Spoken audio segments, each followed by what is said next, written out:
Alright, so Aarne is asking what a good warm-up would be before a game. I got you, bro. You'll start cooking if you do this before games. A warm-up is just about activating your muscle memory. So I would start with my shot because personally, I'm not a great game time shot maker. So start with some free throws. Simple. Ray Allen, one of the greatest shooters ever, used to say he would kind of sync his shot up mid-game at the free throw line because it was just a really good way to kind of reset your muscle memory to the correct shooting form. Shoot about 50 of them, go through your whole routine, and you're focusing on form. You know, make sure your feet are straight, make sure you release the ball well, just working on shooting the right way. Because once you've hit a bunch of free throws, the idea is that you're going to make a bunch of shots, and when you see the ball go in, it gives you confidence. So after free throws, I would just work on game time shooting. So like realistic, the defense has you in a hole and you got to kind of just put something up.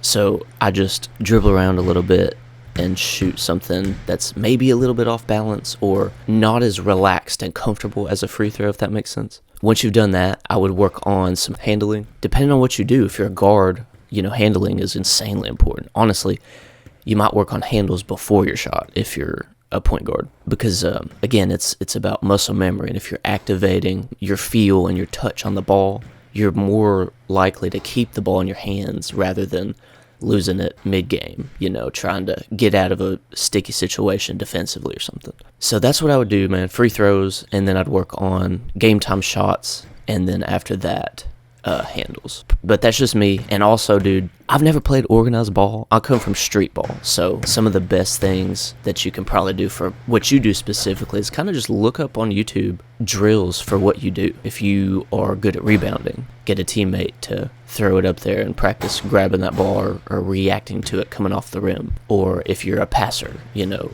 get your teammates to cut to the basket and practice throwing it into their pocket. Just stuff like that. Ask your coach too, bro. He'll have some advice for maybe what you need to work on specifically before a game. Good luck, bro. I hope this helps. And ball out, big dog.